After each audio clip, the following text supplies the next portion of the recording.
Welcome to the Mycelium Network podcast, a podcast all about early stage web developers and the mentors and teachers that help them along the way. Hey Ryan, welcome to the Mycelium Network podcast. Hi Skulk, thank you. It's a huge pleasure. So I found out from you from Dan, I believe, who was on one of the many Slack servers that I'm on. I think it's one of the DevRel ones. He said he was at Turing school for a while and he's interacted with some people and he'd like to introduce me to some folks that he thinks I should speak to, you being one of them. And he made a bunch of introductions and you was really quick in getting back to me. And just like that, here we are having a conversation. So thanks so much for, being so quick on it and doing this. I really enjoy these conversations and I'm looking forward to this one. Definitely. Thank you for having me. Yeah, Dan, I think I've met Dan actually at the Ruby Boulder meetup. And with the new remote work style, I'm always hungry for social interaction. So I've been able to make it up to the Ruby Boulder meetup as well. I got lucky enough that my Ruby community mentor, Joel Hawksley, he actually lives nearby, so he's the one that introduced me there. And that's been one pleasure about living in Denver, is just like being able to network and build great connections. So I'm excited to do this. So that's really cool. So without any further ado, please tell us more about yourself, your background, how you came to do what you do, and anything else you'd like to share. Yeah, definitely. I definitely was on a very uncharted path getting here. I went to UCF in Orlando, Florida for my undergrad, graduated with business management, wanted to be an entrepreneur. Shortly after graduating, realized, oh man, I'm just feeling a little young for the serious business type world. And at the time, one of my best friends who graduated just 6 months before me, he had a lifelong dream of being a Navy SEAL. So at the time I was calling him and he was in San Diego running on the beach, and just seemed like he had a very exciting and interesting life. And he told me about this program called SWIC, which is a counterpart to the Navy SEALs and Navy Special Warfare. And from there, I started reading and doing research, and then I started working out and connecting with the local Orlando network for retired operators. And before you know it, I found myself in Navy boot camp. I made it through the program. I spent 8 years there. And one of the things that I think is so great about the military is the GI Bill, the ability to have your college education paid for if you go and serve for the country. So already having had a college degree, I knew that only meant that when I went to use that, it was going to be that much more exciting. So that just lived in the back of my head all the time. And when I decided to get out of the Navy, I wanted to go to culinary school and just be a badass chef and maybe start a restaurant after a few years. So I was like, where can I go be a badass? And I was thinking Manhattan. So I enrolled at this culinary institute in Manhattan, and I packed up all my bags and sold everything. And at the time I had a girlfriend and we were going to camp our way across the country. So as is common story with my life, something got in the way of that very last minute. So it just so happened that a billionaire in the Hamptons needed somebody to do private security and look after his $100 million estate, and he decided to go searching for a veteran for that role. And somehow or another, the email came across my desk, and I immediately deleted it, because I was like, well, I'm going to culinary school. And that same friend that had now become a Navy SEAL saw the same email, and he thought, you know what, my friend Ryan would be great for this job. So he's not realizing that I had already got the email. He sends it to me, and he goes, you would be awesome for this. So I paused. I said, second time receiving the same email. And at that point, my girlfriend was absolutely terrified that we were going to go live in a closet in Manhattan while I attempted to take on one of the lowest paying professions probably in the United States. And so I called the phone number on it, and surprisingly to me, it actually went to the wife of the gentleman, and she got back to me and said, "Hey, well, we think we have the role taken care of, but we'll get back to you." And then exactly 1 week later, she said, "When can you fly out? We're having a lot of trouble filling this role." So, still in the Navy, I get on an airplane, and I'm going to meet the first person I've ever met that I know of that has more than $1 million.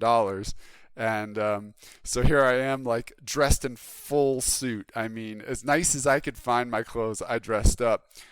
But I didn't realize the person picking me up was going to be the actual person who already had the job. So I come to the side of the road, what was it? I think it was at Kennedy Airport, and I try to get in this car that matched the description. And as I'm trying to get in, the guy waves me off and starts driving away. And I was like, well, that was awkward. So I get a phone call, and he says, "Hey, have you found the car yet?" And I said, "Yeah, I just tried to get into it." And he goes, "Oh my, that was you?" And probably wasn't expecting someone to be in a full suit. So I ride out, I get a full tour, I learn about the job, and then I go to Manhattan and meet the family all within about 24 hours before I was on a plane back to San Diego. And I ended up getting offered the job. So I dropped all of my plans, called the Culinary Institute, quit. So I ended up in the Hamptons, and then I did that for about 3 years. And in that process, I had been watching like YouTube videos about sailing. And if you've ever been to the Hamptons, Sag Harbor has the most beautiful sailing scene ever. So I bought the only sailboat they had for sale in town, and just started learning how to sail. Eventually, I saved up enough money. I quit that job and I started sailing. And my plan was to sail all the way back around to San Diego. The San Diego part was the carrot for my wife because she missed San Diego, and so I thought it would be an adventure. COVID happened about halfway through that adventure, so that's when I decided, well, it's time to go use the GI Bill. I enrolled in welding school. I wanted to stay around the trades. I wanted to work on boats if I could. And I thought, well, I'm already kind of an outdoorsy military type guy, so I'll go to welding school. And it was in Jacksonville, Florida. So I go to Jacksonville, and I'm like, man, my life is about to change a lot. I don't know that I want to live in Jacksonville and weld. So in a moment of panic, after I had already enrolled in the school, I start going online and just looking for welding schools in other locations or other schools. And I'm scrolling through the VA website for schools in Denver, because I had one friend that lived in Denver. I thought, Denver sounds kind of cool. And I'm getting exhausted. I've been doing this for an hour. I get near the bottom of the list, and there's this school that says Turing. And I just thought the name was cool. Literally, just like Turing sounds like an interesting word. Let me search for this school on the internet, and just like a rabbit hole, I went to the website, and it was like, try coding, and I started like solving logic puzzles, and I just got sucked in, and within 2 weeks later, I was like, I got an acceptance letter to Turing. I called the welding school and said, sorry, something came up. And that's how I ended up as a coder.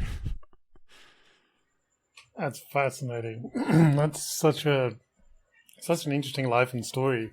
So how long was the sailing trip? How long did that last? Because I know you sent me a link to the Instagram account of that, and I had to scroll through it, and there's like a whole bunch of photos. I told you in the doc, it gives me very much Kara and Nate vibes. Sure, these two folks that's been traveling the world for like 7 years on YouTube that I watch every now and again. So I'm wondering, like, how long were you on this adventure, and is there any like things that happened on that was particularly memorable? Yeah, I mean, oh, so many. What a life experience. So the original, really it was, I mean, quite a financial decision for so much of the early like nervousness or anxiety because I thought, well, how much money do I need to have to do this? Like, am I in the middle of my life completely ruining my financial future or whatever? So I think I had about $150,000 saved up, and I thought to myself, worst case scenario, um, in 3 years I have nothing but a bunch of skills and a bunch of life experiences, and I can start over. And my like thought process has always been, well, a lot of kids graduate college at 22 with no life experience. They're in debt, tons of money, and they do fine. What if I just did that in my 30s? So that was the thing that ultimately allowed me to just go. And I didn't know I didn't know how long it would take to sail from New York to Virginia, let alone to get through the Panama Canal over to San Diego. So it ended up taking us roughly a year to get to St. Martin, and then by this point, we were really getting into the social scene and to like we did the St. Martin the Heineken Regatta in St. Martin. The day or two after that regatta, we'd already made plans, and we had been on a boat with guys that were going to be in Antigua for their regatta, and then we went to a music festival in St. Martin, and it was a 3 or 4 day long festival. We ended up going on day 3 of 4, and we didn't know, but the very next day, everything was going to get shut down for COVID. Um, and that's really when everything changed. That very next, and yeah, that was the not the end of our journey, but that was the end of our ability to go towards um, San Diego, if you will, because we would have had to go through the Panama Canal.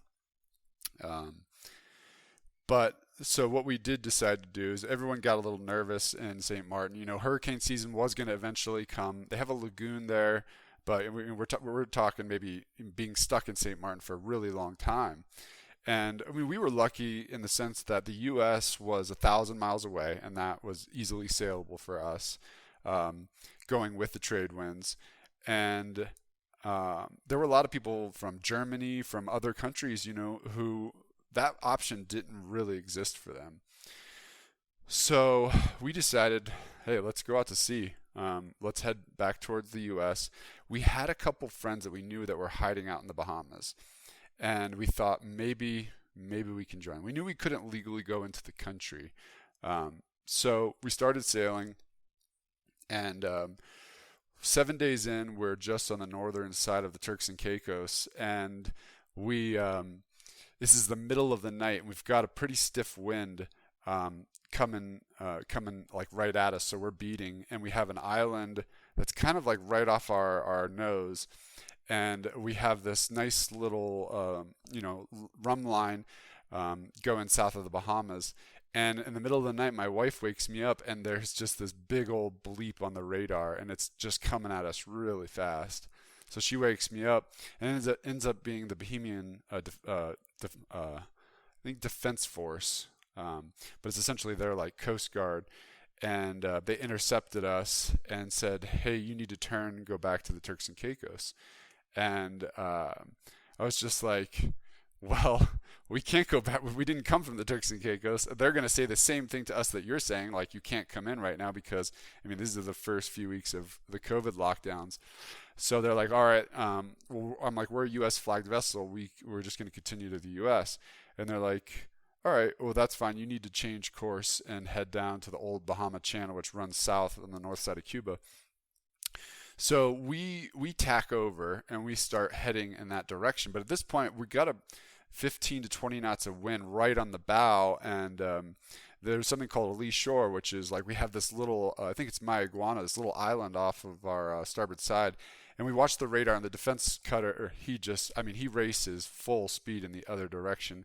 And we're getting slowly pushed into this island. And I'm watching. I'm like, I don't, this is not good. So he's gone. I just said, we're going to cut back over. We're going to cut back onto the north side, onto the lee side of this island. So we cut back over, and another 12 to 24 hours pass. And we see nothing on radar. We can hear the Cuba Coast Guard a little bit on the radio, and so our friends are at this most furthest south island, what are called the Ragged Islands. And I mean, there's a little town down there. I think it's called Duncan Town. It can't be more than 100 people live on that island. And so as we approach, we decide to take like a safe harbor anchorage for the night, right at the very southern island. I mean, anything south of this island, you're going into Cuba. And so we stay overnight there, and we kind of think, this doesn't feel so bad. We know a few of our friends, sailors, are about 20 miles to the north. And so we start sailing north, and we see all our friends. But on the way, we see this Bohemian Defense cutter, and we're like, oh no, like if that cutter sees us again, we could be in big trouble. And I thought, you know what, let's just go anchor. We'll talk to our friends and see what they say. And so we go up there, and this started probably what will be one of the most like memorable experiences of my life. We ended up staying there. We ended up finding out that the coast, or the Bahamas, was allowing safe passage for vessels from other countries that could not go anywhere, as long as they agreed not to they had to drop anchor and they had to stay. So we ended up staying there and creating a private yacht club for 3 months with some other vessels. We were reliant on each other for making water, cooking food, catching fish, and we had I think we had like a still running per day, so we were producing alcohol. And so that was probably the most memorable experience of the sailing journey. That's incredible. Yeah, that's something you'll never forget. That's for sure. Yeah. Yeah. No money in the world can really buy an experience like that. It's crazy. It's amazing. So where do we go from here? Well, so as you've mentioned, you were in special ops, if I'm correct. And I've listened to a couple of folks that was in the Navy SEALs and stuff like that on Rich Roll's podcast. He's talked to a couple of them, and one of the themes that always comes up is mindset and just how incredibly hard the training is. And to make it through the boot camp is no small feat, and it takes a lot out of you. So it teaches you a lot of things by having to persevere. So I'm wondering, which aspects of your time there and going through the boot camp and the time you spent after that, what aspects of that have you taken with you as you've transitioned into this new career of coding? Like, is there anything that you've learned there that's helped you learn to code, persevere? It's a whole different industry with a whole different set of challenges, but it does also have its own challenges. So I'm curious if there's any like overlap. Yeah, I personally think that there is a lot of overlap. And I also think that, I mean, you hear what's called a coding boot camp, right? And anybody who's been through various military programs might naturally be attracted to something that's called boot camp. And the thing that going through special operations training, the first thing that happens is one, obviously the selection side of things. But after that, once you are part of this elite group, you see these people accomplish these things with limited resources and a crunch timeline at a high level. And you really take to heart this idea that we will use whatever time is given to us to complete whatever task needs to be done.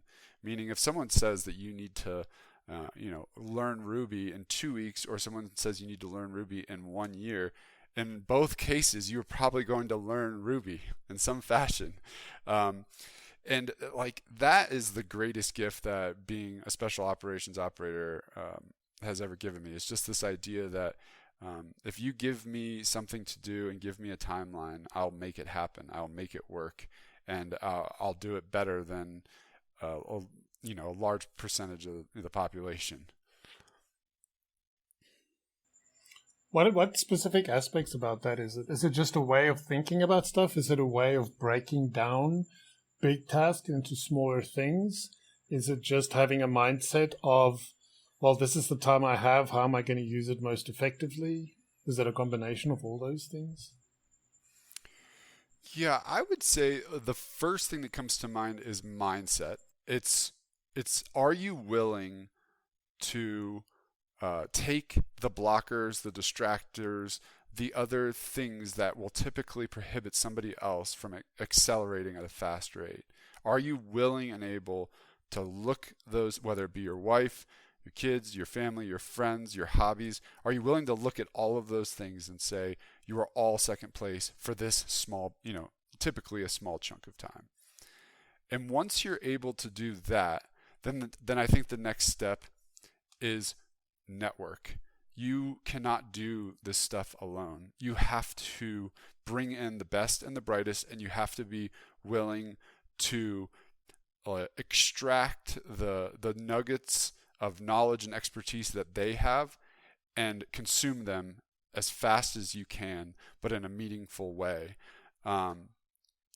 And once you're able to, it could be summed up as like a two-step process, but like once you're able to do that, I think that almost any skill can be, you can learn really well and get to a fairly proficient level pretty quickly.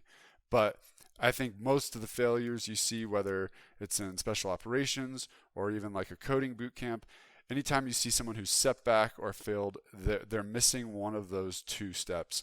Either they're not willing to give up some of those distractors, or they're not willing to network, communicate, listen to people who are the pros, because you have to just trust that they know what they're doing. Yeah, that's good advice.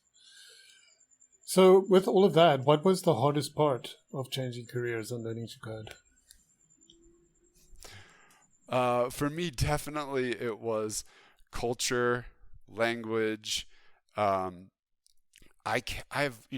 When I worked even in private security in the civilian world, and then also from the military, I'm in a predominantly male, and a lot of times very testosterone-filled male environments, where the way that we communicate is very direct, and the language that we use at times is not language that's fit for a corporate, professional working environment that is welcoming to just as much as the current corporate climate is in the U.S. And that is something that you need to learn fast when you get out of the Navy or the military, especially in special operations, is that you're not going to be working with the exact same type of people that you were in the military. And if you want that second step, that second part where communication and reliance on experts, if you want to be fully enveloped in that, you have to change the way you communicate. And so I learned the hard way a few times that I can't talk the way that I did in the military. I can't always act the same way. I need to become a civilian and a professional in the Ruby community. So that was definitely my biggest challenge. Was there any resources, books, people, anything like that you used to help with this? Or was this just basically learn the hard way, like you said, like make mistakes, learn from them, and move and change based on that? Yeah, I mean, for me, when I say I learned the hard way, I mean that people understood that I was well-intentioned. You're going to have certain individuals where that intention is lost upon them for whatever reason, but in my experience, the large majority of people, they can sense intention.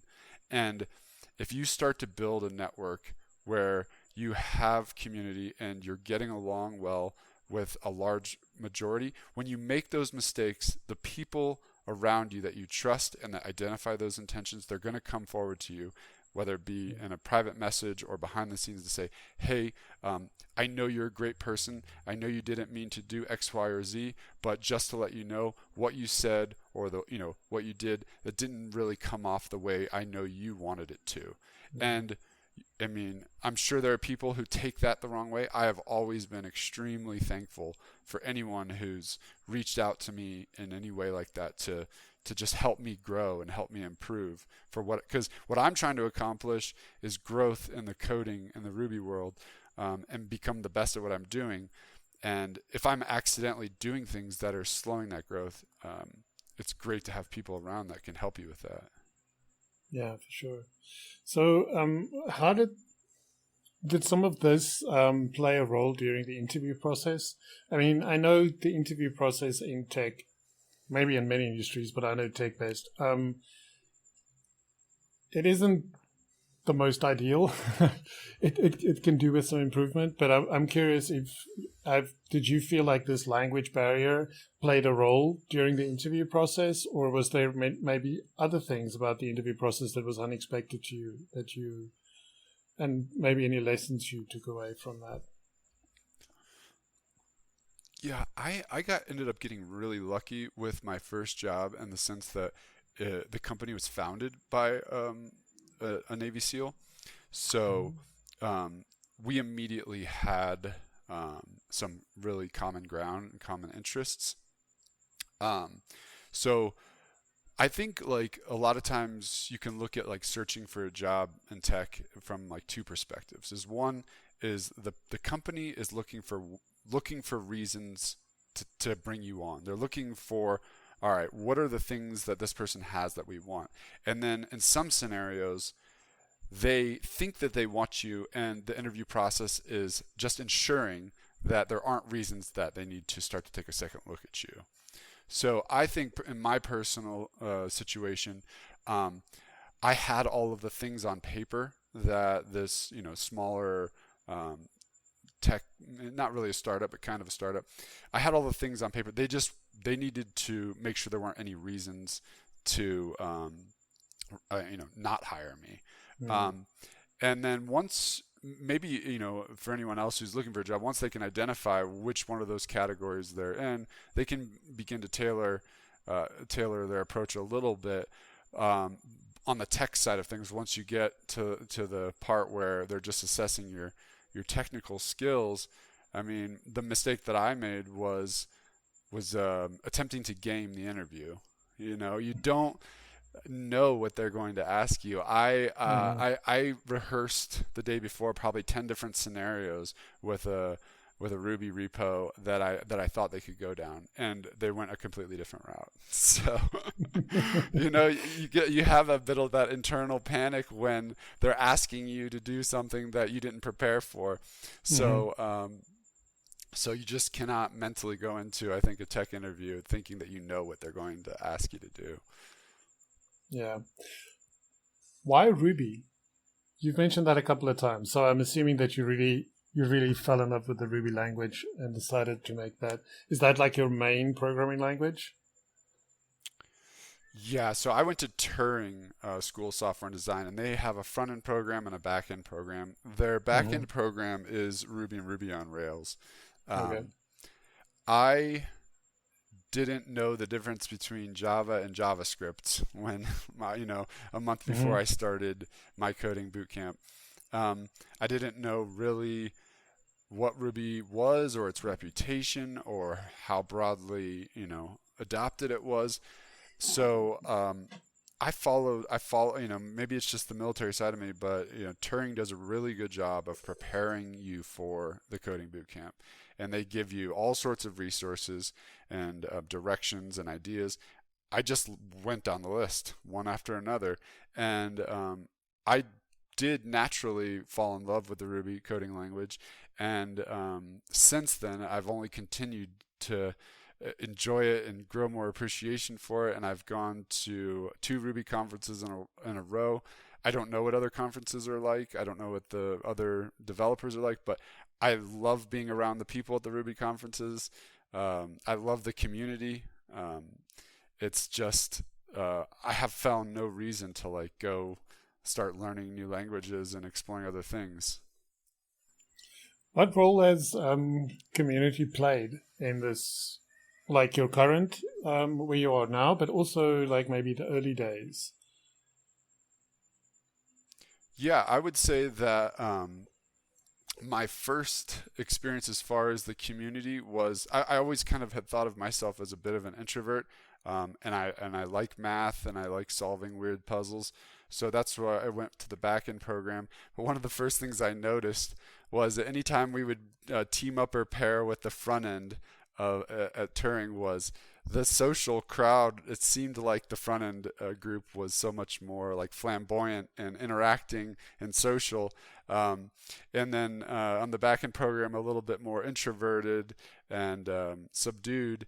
And I thought, well, it looks like I'm going to be the extrovert of back end programming for a little bit. And I mean, for me, I'm you know, I think I'm just old enough now and I have enough life experiences to know that like you just need to go out there and network and look for that common ground and other people. Even if someone's an introvert, they've got things that they like to talk about. They have interests, and like we're social people and we need social interaction. And I, if someone asked me to code 40 hours a week with no social interaction, I would quit coding today. Yeah, for sure. I agree with that. So, the company you're currently at, I had a look at them on LinkedIn, and on their LinkedIn page, they talk about flexible working hours, a liberal PTO policy. It's a 100% remote company. Um, are these things that when you look at a company to work for, are these things that's important to you, or did it just by happenstance be that the company that you found employment had these benefits, or was it more of an intentional thing? Yeah, I would say. I mean, you're in a coding boot camp and you have a bunch of other teammates and everyone's talking about like, well, what's the first job and what's it going to be like, or how much money am I going to make? Is it going to be remote? These are all the butterflies flying around in our stomachs. And for me personally, I thought, well, I already live kind of like an adventurous lifestyle.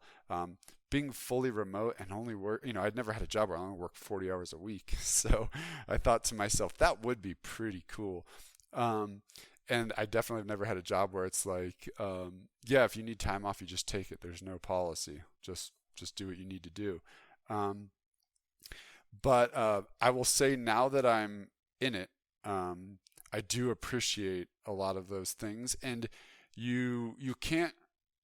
I think one of the things I've learned is you can't just take those policies and take those things and just go about your day, because you won't take the PTO, you won't take advantage of the various things about having a fully remote job.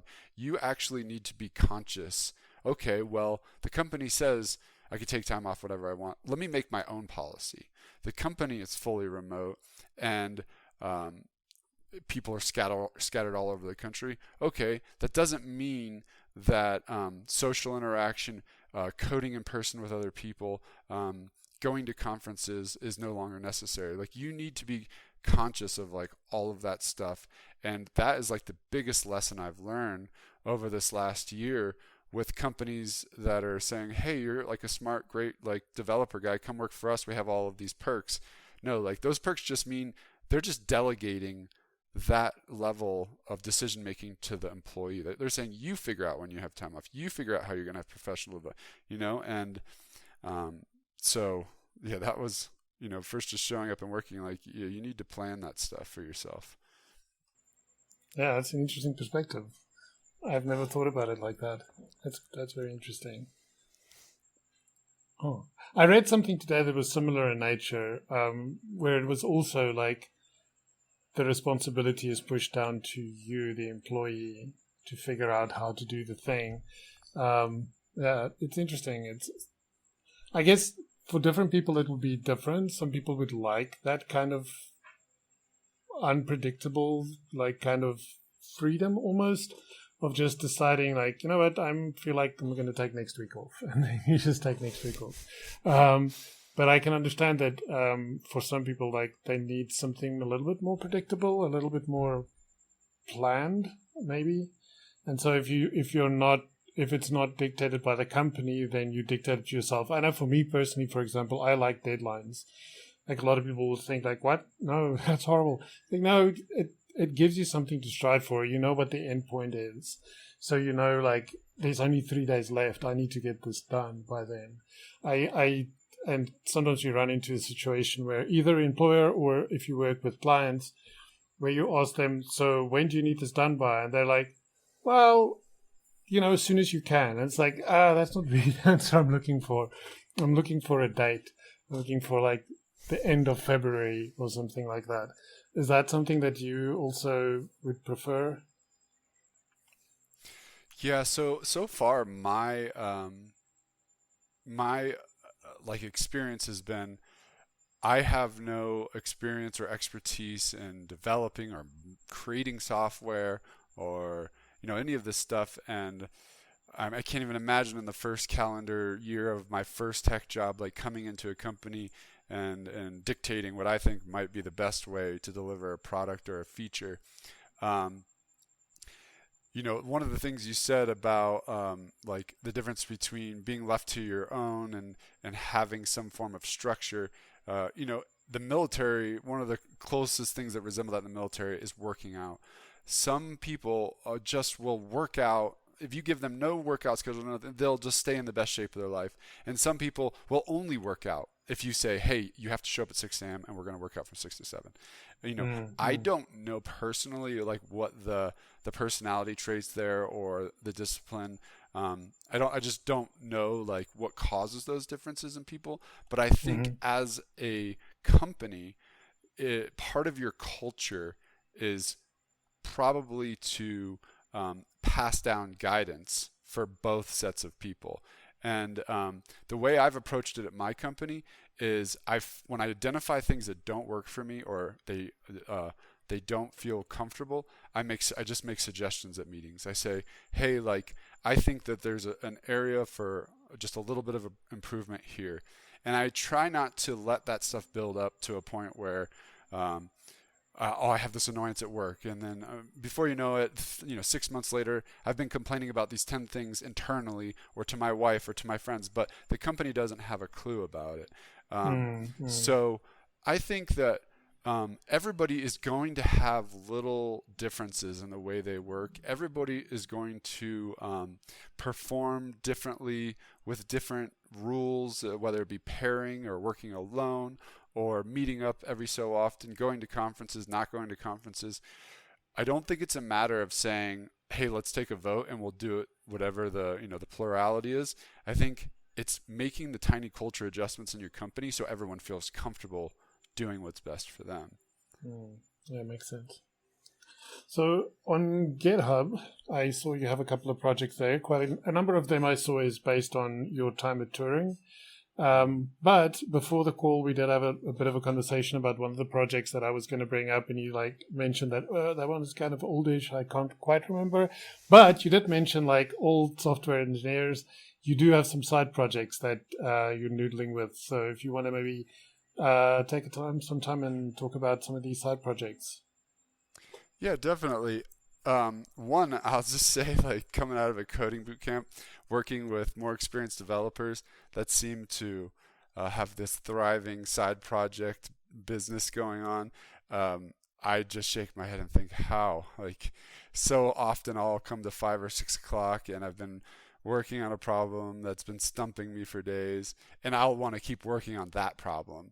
And I know from a year or 2 years of experience now that that's not healthy to just let it, because before you know it, it'll be 9 o'clock and your Git status is filled with so much stuff, and you're just lost, and you have to nuke the working tree and start all over the next morning, anyways. So for me, I just think of I have a few like problems that I experienced throughout my life, and I thought, well, and what can I always try to take the newest version of Ruby, the newest version of Rails, and try to create little small apps that solve those problems. And like kind of the biggest for me is always goes back to my time working in the Hamptons. So I managed a very large estate, had 3 houses on it, and the guy who I had replaced, he had file cabinets with pieces of paper labeled with years. And when one of the water heaters or a furnace or something would go out, I would then spend 2 to 3 hours thumbing through that file cabinet. Okay, what year was this? And we look at the serial code. This was okay. This is 2013. This was installed. And we go to the 2013 file, and then I can't find the receipt from that. That type of stuff. And I always, once I started coding, I thought, oh, like man, having an API where your house, what paint was used in what room, from what, brand or whatever, like all of these things on your computer.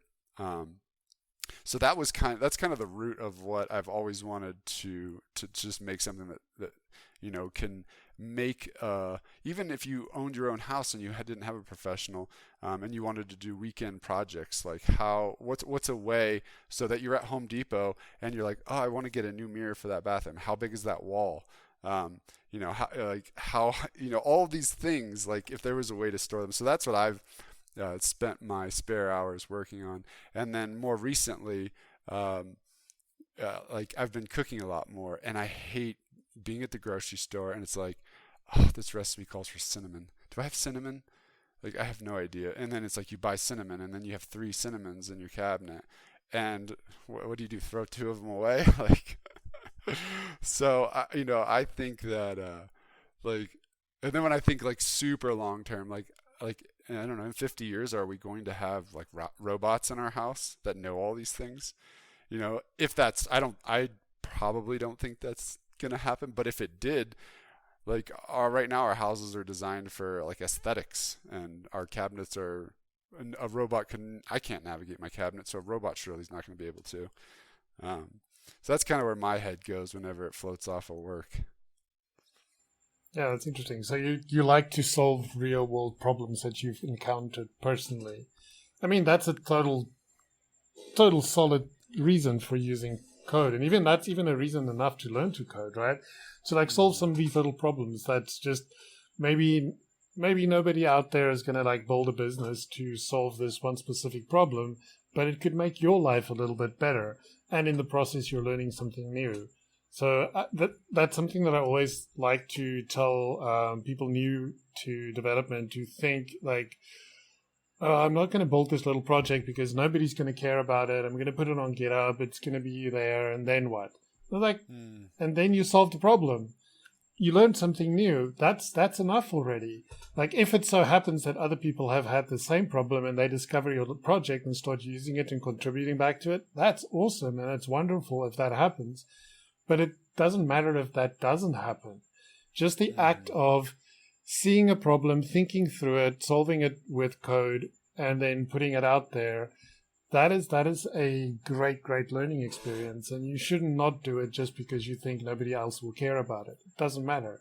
Like I think a lot of open source projects have originated exactly from that. Somebody had a thing, they made it, they decided to just put it out there, and somebody stumbled upon it and they were like, holy crap, I also have this problem. This is amazing. I just want this little tweak to it because I have this additional need. And you're like, oh my goodness, great. Yeah, it's a pull request. Yeah, this was great. I'm merging it in. Now it's a little bit better. So I think that's a great approach to thinking about side projects. Oh yeah, 100%. In my mind, and the cool thing about that is you realize, like, the way software is built is so often it's never the first idea; it's the iteration or the growth. And like when you think about the cinnamon problem, it's like I'm only thinking in terms of my 600 square foot apartment. There's 2,600 square foot apartments on my floor, and if each person has 2 cinnamons in their cabinet, it's like the floor of this building now has 40 jars of cinnamon. Is that really Yeah, necessary for what's probably a total consumption of like 3 tablespoons of cinnamon a year? you know? exactly. Exactly. Yeah, yeah. That's awesome. So you're pretty new to tech, but you've been in many other industries. You've noodled with ideas about different industries.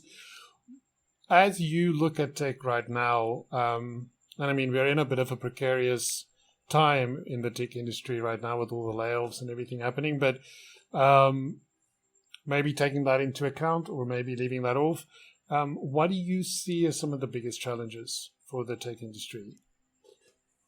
Hmm. Well, I don't know that I'd have the ability to see challenges. I know the things that make me uncomfortable. That's Um, good. and I would really say that this is probably has to do with more of my personality, my personal trait. I'm a, I lived on my sailboat. Had to be completely reliant on myself. I had to have tools. I had to have spare parts. I had to be able to take things apart and put them back together. And a lot of people um, just don't like doing that stuff, right? Like they work hard, they have money, and then they pay for people to come fix stuff for them, or they buy new ones and they throw with old stuff away.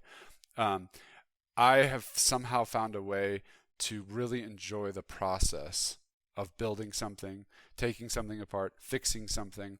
Um, so when you start to code and you can install a new extension on your VS Code that you know guesses the next 4 lines or how to build your method for you, and then now just recently with this AI, was it Chat GPT or something like that, and you see what it's doing. I don't know if it's good or bad. I don't know if it's a challenge. All I know is it makes me uncomfortable, and it makes me, um, sometimes it just makes me want to go back to my sailboat and start sailing away because, I enjoy being very conscious about my life. I enjoy other people who are also conscious. I enjoy building things with other people, and I'd hate to see tech get to an area where it's a bunch of bots building things and taking care of stuff. And I could be completely off on that. But that's just how, that's just the natural feel that comes to me. Yeah, no, I understand that. I think a lot of people will share that feeling with you. I also have a bit of a love-hate relationship with it. I mean, I understand that it's not going anywhere, and I understand that these things are going to improve so fast. It's going to be hard to keep up with and even understand how fast these things. Like thinking a year from now, I'm pretty sure the Chat GPT that people are using now is going to seem completely archaic and stupid at Mm-hmm. the speed that these things are improving. I do think there's a place where it can help. Maybe in the education world, there's maybe some space for it there. Um, and I do think that there's some mundane things that we do a lot in software that it can kind of predict that you probably this is what you want to do because you've done it a million times, and it can like help you in that sense. But I do totally agree that I would not want the human aspect completely removed from this, where it becomes like a factory floor, and you're just putting out widgets, and most of the widgets are spit out by robots. I 100% share that feeling, and I think as long as we're all conscious of this, um, we'll be able to actively push back when we need to push back and adopt when we need to adopt. And I think that's where ethics comes into the thing, is we need to all be very conscious. And that's why I think people who like stick their head in the ground and say, I refuse to look at it, is silly to do that, because if you're not aware of what's happening around you, you can't see the mistakes. You can't see the potential problems and speak up and say, hey, I'm not so sure if this is like, the old saying about just because you can doesn't mean you should. We need to constantly remind people in this industry that, just pause for a second and just ask yourself, do you want to go down this road? Because once we start going down this road, it's probably just going to snowball. And is it going to end in a place that we all want to be? So I think it's a healthy approach to feel that. And I think it's great that you are in touch with yourself enough to be able to voice that and say, it makes me feel uncomfortable because I fear that the humanity will be lost. And then I'd rather get in a sailboat and sail around the world because that's much more human to me than robots taking over the world. So yeah, I totally get that. Yeah, and it seems to connect me back to this human element that I spot so often I try to catch in my own life, which is, if I could just get to this point, or if I could just have this thing, or if my thing did just these things, I would finally be at this destination that I need to be at to be fulfilled, or to be happy, or to be accomplished. And having worked for a billionaire and having been a part of building something that seems like you're in a constant state of we have to get this thing done, it's a facade. I mean, it's a mirage. It's the second you get there and the second you have that thing, no matter how fast it gets built or how perfect it is, that just means that your eyesight shifts to the next thing and the process is happening again. To me, it's not until we start to realize that we're stuck in this cycle of constantly looking to the next thing that we can change our perspective and say, hey, maybe I should just enjoy the fact that I'm building this thing right now, regardless of the speed that I need to build it. I should just enjoy the fact that I'm doing it right now. Yeah, that's a healthy outlook. I really like that. This has been a wonderful conversation. I'm so glad. I'm going to thank Dan again for this. I'm so glad he did this, and I'm so glad that you accepted it. In closing, what are you most proud of? Yeah, I would say for me, the thing, the thing that always jumps out to me is like I'm just proud that I got the chance to put on the military uniform and serve the country. And so often when people join the military, the large percentage of that is spent in the U.S. and those small number of years you get to spend overseas, deployed, actually feeling like you're making a difference in the world.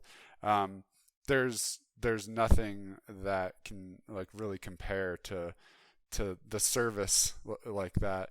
And then I would say the other thing is the comfort zone is something that's always scared me, and just everyone gets into a comfort zone, and every now and then you seek out comfort.